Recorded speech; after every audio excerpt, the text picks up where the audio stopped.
Hello everyone. I'm not sure whether this is going to get out because it's Sunday afternoon again and the internet looks as if it's slow, so we'll see how we go.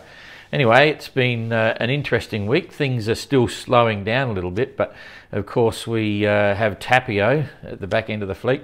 He's having a slow time of it, and Suhaili's now gone forward under the current position, which was yesterday, and Suhaili is definitely not only in front of Tapio, but gone out further out to the east. So it's going to make interesting times watching them head further north. But pretty happy. There was a funny little potential intense thunderstorm, a big thunderstorm or a small weather system that was due over him sometime today, but it hasn't turned up because one of the computer models said it was there and quite intense, 50, 60 knot winds. The other one said it didn't even exist, and I think it didn't exist. So anyway, Tapio's all good, and message this morning from him just talking about nothing really, so he's having a good time. So that's cool. And then Istvan, you probably heard the SoundCloud reports that he's back on track with his tiller now. Everything's sort of reasonable on board, but he just hasn't had any breeze. Although this morning, even though it's showing he's in a hole of no wind, he's actually making about 3.5 knots, and he'd be quite happy with that.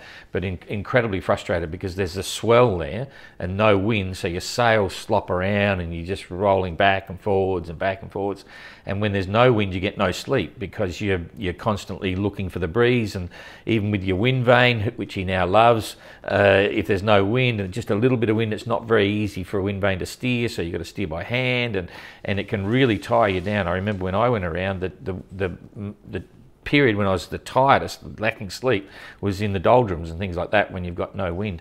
So anyway, all things are looking reasonable for him, but he's going to get left behind because Uku is hooked onto some really good breezes underneath those low pressure systems in the North Atlantic, and he's just screaming away. He's been doing sort of 5.5, 6.5 knots for the last couple of days, and that's still due to continue for another couple of days before he then ends up with his next decision process. He's got to go a little bit to the west and stay in the breeze, but he might not know exactly where that is.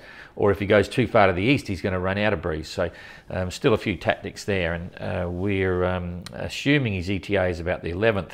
Of interest there is that Jean-Luc and I are supposed to be flying out of here on the 8th of March to Bilbao for the Sailing Festival, which is really cool. Jean-Luc's won an award there, and he'll give a talk and a presentation. We'll both be there. And it's a cool festival. It's incredible films and bits and pieces. So if you're looking for a weekend holiday, think about that. You can get links off the GGR Facebook site, and it's well worth a weekend of inspiration, I've got to tell you. One of the best ones that I've been involved with, and I've been involved with a lot. The big penalty thing with Uku was a real surprise for everyone, not the least of which is Jane and I. We couldn't believe it when we heard the recording and it was there. And I've got one particular question on how we came up with the size of the penalty. But it was very confusing, I think, for everyone. We all know that Uku is a very honourable gentleman. He's a gentle giant, always very polite, very particular. There's no way that I've got to say this. This is just my personal opinion, not talking from a race director or anything like that. There's no way that he'd knowingly cheat, but it led to a very interesting situation because it was definitely weather routing. And even Uku concedes, I don't know whether you heard his post he put up, and it was an audio recording, just saying that, yeah, he heard his recording as well, and he agreed it was weather routing, and he agreed that he should have got the penalty, and he did, and accepted that, and that's a done deal. So you got to ask yourself, how does it happen? And it's an interesting topic, and that was the first thing that hit me when I realised he was weather routing. I said, Uku, what are you doing? You're not meant to do that. He did it. Now, it had nothing to do with his English, right? Some people are thinking, oh, he just didn't understand the English and things like that. And it also, a few people have said, oh, he didn't understand the rules. No, he did understand the rules, and I'm not saying that as being a negative to Uku. My take on it goes something like this, that he's been at sea for a very long time, and he's also lacking food. There's no question about that. And he's finally admitted that he's got very little food on board. And there's a bit of stress there, like waiting to get home, and he knew that Istvan's behind him as well, trying to catch up. And so then you put that into the context, put those two issues into context, and then you bring in the issue that John Luke has finished and Mark Slatz has finished, and even now the number of questions, we've only got 8 questions today, so everything's winding down. And so Uku's probably relaxing out of a racing mode to a degree, and maybe losing focus and losing a bit of perspective on what's going on. So, and this is just my opinion on how that situation evolved. Maybe when he's talking on the radio to the weather guy and getting the weather reports and stuff, he's just sort of forgetting. He's literally forgetting about the idea that he's not supposed to be asking the simple question, oh, hey, you know, I'm going to go here. I know there's no wind there, and you know, where do I got to go to stay away from that hole, sort of thing. And then the radio operator is saying, oh, I don't know whether I can give you this, but he gives it. And again, Uku's probably pretty relaxed. He's just sort of literally just winding down, not focused, and he made a slip up. That's the only thing I can put it to, because you know, we know him as a friend, and we spent time with him. He's really particular on everything, and I think he's really a bit shattered that the whole thing's happened, because it's just not him. Nonetheless, it happened. It was routing. We had to give him a penalty based on the notice of race, and he accepted that, and he's accepted the fact that yes, he broke the rule. So I don't know whether you can say much more than that, but it was a very interesting aspect of the GGR. The GGR is so different than anything else around, you know, and we have these concept rules in the notice of race. It's made up basically of 3 things. There's the safety and security arrangements, which are world class. You know, everything we can do to minimise the risk and mitigate against those sorts of things, so that you know, there's the least chance of something happening. And if it does happen, we can look our rescuers in the eye and say we've done everything we can to make your job easier. All that. So that's the safety and security. Then there's the rule of the road. Okay, and that's pretty simple. In normal yacht racing, the rule of the road is very complex and very complicated. You have all these special rules about you can't do this when you're going around a buoy, and if you have a collision, you've got to do a 360-degree turn before you go, or if you're over the start line early, all that sort of stuff. It's all thrown out the window for the GGR. The GGR basically uses the rule of the road on the ocean. Okay, it's the internationally accepted collision regulations that says that, you know, you've got to do this, you know, da-da-da-da. It's very simple, and everyone that out on a boat on the ocean has to deal with that and abide by that. So that's easy. And then the last one, this is the complication. It comes down to what we call the GGR Concept Rules, and that's where we have things like you can't use your satellite phone, you've got to use cassette tape players, you can't use electric autopilot. These are, sure enough, false restrictions, but the restrictions are there to give the GGR some substance or feel or concept, or you know, to try and get it back. It's not an exact replica of the 1968 GGR, but it's got some pretty interesting stuff. Makes it a lot of fun. Gives the event back to the entrance, and we go from there. So you know, it's different, and it's very interesting, and a lot of people get it. The response and the race is still going, the GGR is still on, but we're still bombarded by people saying, God, the GGR is fantastic, you know, we love it. It's the first real race we've been able to follow for 20 years, and, you know, all this sort of stuff, because it is so, what would you say, is it fresh? Well, it's fresh and different and unique. It's putting it back to very simple rules, you know, humanity and entrants out there in their little boat doing their own thing and having a great time. So yeah, long may it last. Mark Slatz, of course, has made a huge entry home yesterday. It was very impressive to see, especially for Jane and I. It was impressive because the reception he got when he came in was nearly as good as the Sable d'Olonne. But you know, that was just his homecoming. The race finished a few weeks ago for Mark, and he was, you know, welcomed home as a hero, which was very well deserved, because he is that indeed, and he's a great character and he can talk, and he can you know, he's done some amazing things besides the GGR. But you know, there's a lot of that there. People are inspired by what he's done within the GGR, and that makes us realise that the GGR is also working, you know, in the sense of people are able to watch, you know, other humans doing amazing things. So that was quite fun to see. And you know, he had a good sail back, you know, for, stopping off at different spots and seeing people and so on. So that was kind of good. What else is happening? Oh, we decided as trophy. You probably know that there will be a perpetual trophy which is a model of Sue Haley. And that perpetual trophy will always go to the winner of the race. So Jean-Luc will have his name on it this time, and then it'll remain here in Les Sables d'Olonne for the next 4 years while we're waiting for the next edition and so on. But we decided to commission, and that model is very special. Wait till you see it. It's made out of timber from Sue Haley. There was, when Sir Robin did the big refit, they salvaged bits of timber and they've made the model from those bits of timber. So it's quite unique, quite special. Anyway, we decided to commission 3 other models of Sue Haley, specifically for first, second and third in the GGR. And the first one, which is the prototype, is just about finished, and it's fantastic. It's really cool. I want one. Anyway, you'll see them in the weeks ahead. But we're also, and I just thought I'd drop this in because everyone really liked the coins, right?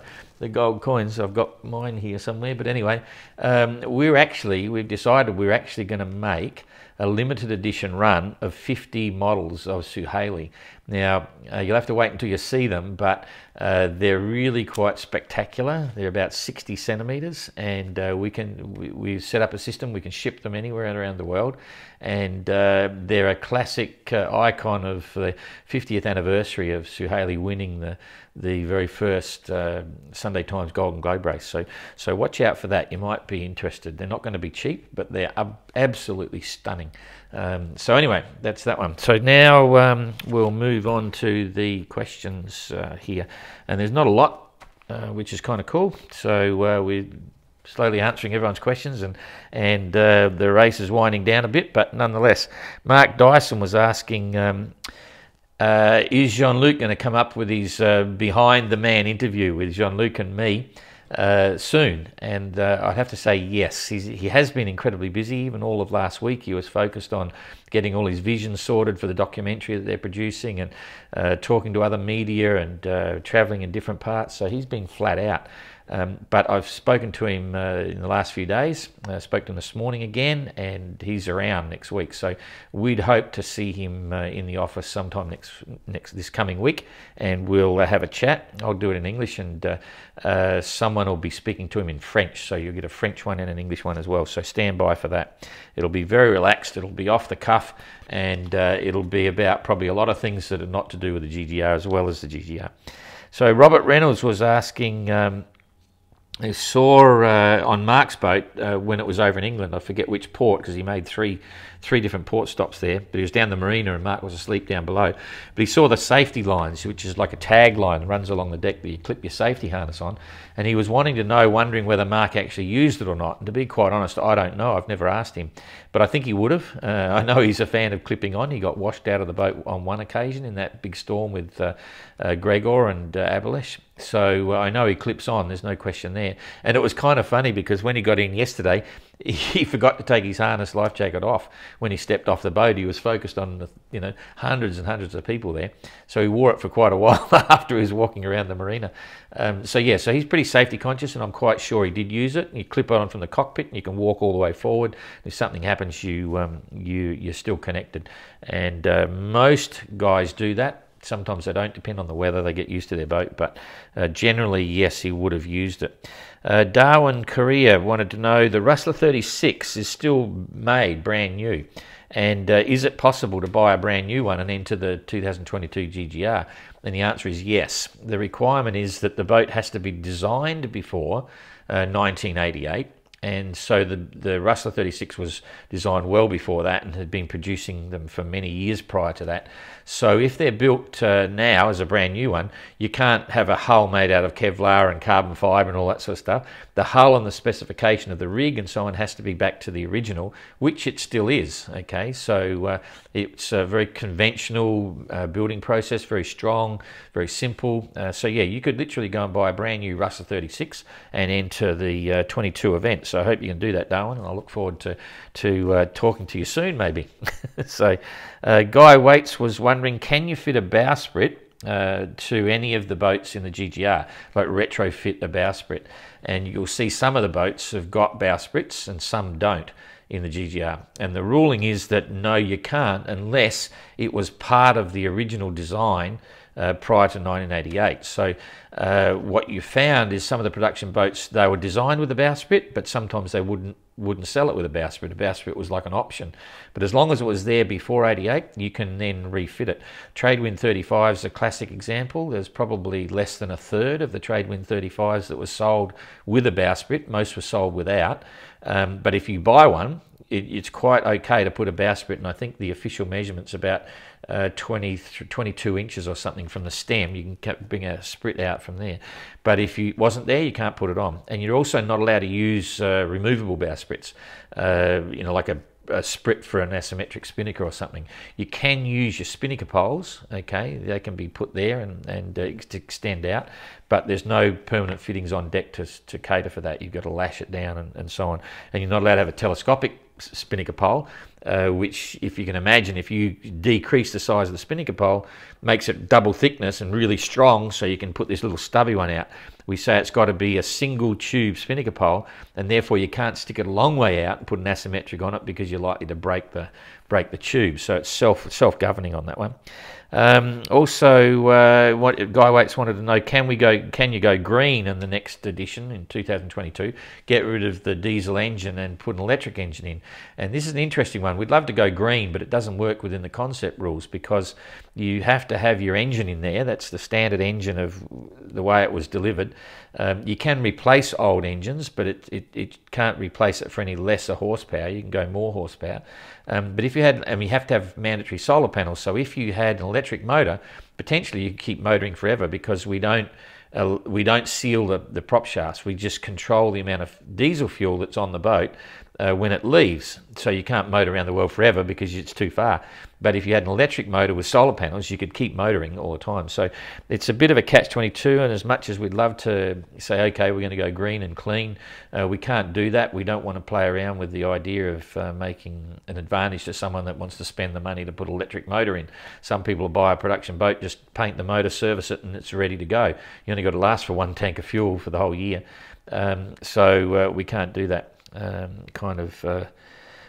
Tricky one. Anyway, Marion Shirley wants to know, can we keep the trackers going on all the boats as they sail home, like we did with Marx? Now, we did it with Mark because we knew he was planning a big party, and it was all a bit of a staged thing, and it worked really well. I'm sure that Marx fans enjoyed the ability to follow where he was going. Everyone else is doing different things. I think when Uku gets here, his boat will go on the market. It'll be up for sale straight away, so it won't leave Les Sables alone. Istvan has already said his boat's for sale right now, if anyone wants to buy it. So who knows whether he'll leave it here in Europe or sail it back to America. It might have a bigger market in Europe. They might be more valuable here, that people know them in England. They're a good resale value. So, we'll just wait and see. I don't want to guarantee that we're going to leave the trackers on for the next umpteen years. As you may remember, Nabil took off to go back to America. We didn't put him on the tracker because it had been shut down, and he didn't contact us, didn't tell us what's going on, and probably not many people interested. I don't know. He could have done his own tracker as well, so we would just play it by ear. Tapio, when he gets here, he'll definitely hang on to the boat, and he'll sail it home. So maybe that one. We'll see. It's up to the entrants as well what they want to do. Okay, so where are we? Jonathan Greedy. Whoop, I can't read that. How superwise way. Whoop, I can't read that. I might have to get Jane to look at that on the computer. Can you look at that? I can't read it and see what it is later. Anyway, next one, Mike Phillips. How do we get to the 4.5 day time penalty for Uku, and then reduced it back to a 3-day penalty, 72 hours. So here's the deal. Let's forget about Uku being a gentleman and it was a mistake, and he knows that. We'll just talk about facts now. And the facts are that if the breach in the routing rules was to achieve a particular result and try and gain significantly from the benefit of that weather information and make you go faster or keep you away from another entrant or whatever it is, it's more or less an accepted practice, or it makes common sense that if you're trying to keep away from the guy who's behind you, a suitable penalty would be to immediately lose one ranking in the fleet. So in other words, if you were ranked as number 3rd place, okay, you should, as a penalty, be ranked number 4th place and bring the 4th person back up to number 3. So the way we looked at that, and it wasn't just me, there was a couple of people involved, and then another outside, completely independent circumnavigator who reviewed everything we did on the decision process. We thought, okay, we looked at, and that's why we brought up, at the time the infringement was made, which was 9 o'clock one night, Istvan was about how far was it? It was 500 miles or something behind, and he was making a speed of about 5.7 knots, and we worked that out. It was about 4.5 days, okay, that it would take him. If Uku was stopped, it would take Istvan about 4.5 days to catch up. So we thought, okay, that sounds like a fair and reasonable penalty. Let's give Uku a penalty of 4.5 days, so he had to stop going north and stay south of that line for 4.5 days. That would have then allowed Istvan to catch up, okay, assuming the weather and everything stayed the same. And at that point, they'd be side by side. That was fair, and they start off racing again. So that's how we got to 4.5 days. The next consideration was that we wanted what was it? It was the, where do we get back to sit? Oh, now I've gone blank on it as well. I was going to say it was the penalty box, but it wasn't that. Oh, crikeys, now I forget how we got back to, we actually, okay, so it was a third. We knocked back 2 days, and why did we do that? Crikeys, now I can't remember now. I've gone blank on it because Jane's here giving me this other answer. Well, the other one was the penalty box. After Uku started to do the time in the box, he told us about the lack of food. And so what we'd done with this farm, when he had a steering problem, okay, so he had his steering issues, the scenario there was that we said to Istvan he didn't have to serve his time in the penalty box because we didn't want him to be put at risk sailing in circles with bad steering. So we said, okay, we can add your time to the finishing time for Istvan. That put Uku in a similar position where we were delaying him when he's running out of food, which was a complication. So following through the same process, you know, the dispensation we'd given Istvan, we thought it was a fair and reasonable dispensation to give Uku and say, okay, well, you don't need to stick around in the penalty box, get going and we'll do it.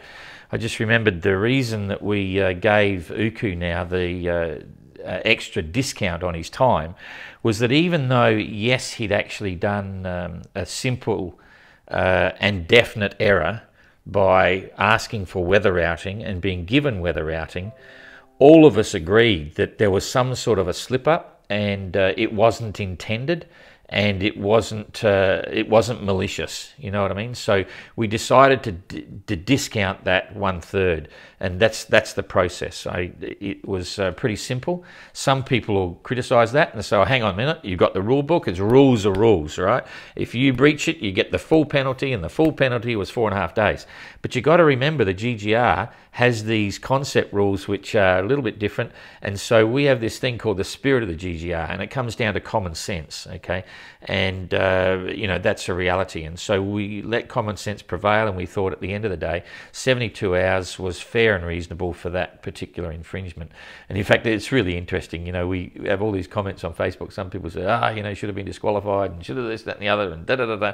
Sometimes people just don't get it. I mean, the GGR is like nothing else before, but we do use the notice of race as a Bible, and we base everything on that, but you know, common sense does prevail in the end. And I think generally so far all the decisions that have been made, and they've been made not just by me, but by once we make a decision, I'm happy with all the decisions that we've made, and I'm happy to stand by them as well. So anyway, next one, Mike Phillips. Okay, Jeff Sailbreeze. Okay, hypothetical question. Do I think that if the finish line was in Falmouth, would have Mark caught up and passed Jean-Luc to the finish? Because the suggestion was the weather was really bad when Jean-Luc's going to the finish line. He would have had to slow up more because he had further to go, and Mark might have won. The answer is hypothetical. Who knows? Anything can happen. Jean-Luc's mast might have dropped down before he got there. Mark Slats might have broken his steering. You know, it's a pointless question. It's a pointless me trying to answer that question. So I'm not even going to attempt it. It's hypothetical. The finish line was declared well in advance, and that's where the finish line was, and that's how it worked out. Once you start playing around, oh, if it was another 100 miles longer to the finish line, oh, it could have changed the result. Yeah, sure. Mark Slats could have damaged his mast as well, you know, so it's all a bit of a mishmash. So there's no really easy answer for that, and I won't even really try to attempt to fix it up. So one last question from Darren Gibney. The start date for the next edition is delayed, and in fact we're still having meetings with Les Sables d'Olonne at the moment. They're going extremely well. We're both friends, you know, like Les Sables d'Olonne are our biggest friends of the GGR. Very closely followed by Sir Robert Knox-Johnson, I'd have to say. But anyway, we'd love to be here again, and the negotiations are still happening, and it's all looking good. But one thing we have agreed on at this stage is that the new start date for 2022 will be Sunday the 4th of September 2022. And the question therefore is, will that be easier or worse for the entrants sailing around the world? Because Darren had noticed that Jean-Luc had a great run going across the Indian Ocean. He got a break and just a straight line, you know, bang. The reality is it's a bit hard to say. Generally, you'd have to say it's a bit better time of the year, and that's part of the way we're thinking on the whole thing as well. So it's a lot more traditional. The course is traditional. You've got to go around Trinidad. You can't cut through the South Atlantic High, and you know, I think it'll be a bit more enjoyable for the crews. But climate's changing, you know, like global warming's here. There's more wind everywhere. There's more confusing. We're seeing stuff now in the trade winds in the Atlantic, which is really not confusing, but it's like, oh, that's interesting, you know. So yeah, things are changing. Anyway, I think that's about it. That one question, did you see it? What's the guy name? What's the which? What's the question? Oh, the question. The guy was Darren. no, it was Mike Phillips, Greedy, Super. Oh, jeepers. Marion Shirley, Jonathan Greedy. I can't do it. We'll have to forget it. So it's Jonathan Greedy's question, wasn't it? How super was way? No? Okay, too long. No. Is it the start date pushed back? No, I've got all that. No, too late. No, we'll do it later. So, sorry, we missed one question. Thanks a lot. We'll finish this up, and hopefully it'll get up, but we'll see. I don't know what the internet's doing. See ya.